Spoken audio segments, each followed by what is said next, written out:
So a few weeks ago, my parents decided we needed some quality family time, which is their code for let's do something that will make us all wish for Wi-Fi.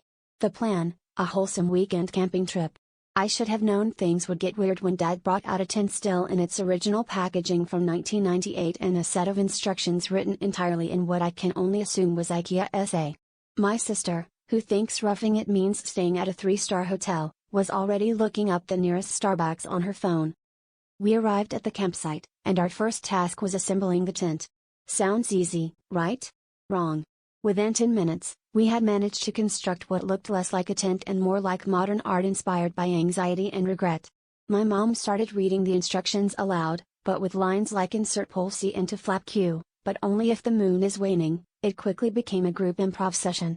Dad, meanwhile, had somehow gotten his arm stuck inside one of the rainflies, and my sister insisted she was allergic to nylon. 3 hours later, we were all sweaty, slightly sunburned, and still staring at a pile of fabric that looked like it had been through a tornado.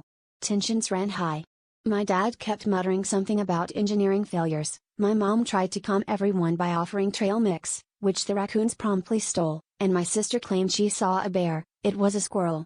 At this point, the only thing keeping us together was our mutual confusion and the faint hope that s'mores would make it better. Finally, as we stood there in what was definitely not a tent but could generously be described as abstract shelter, my dad looked around at his exhausted, bickering family and sighed. "Well," he said, "I guess we can all agree this was one intense situation."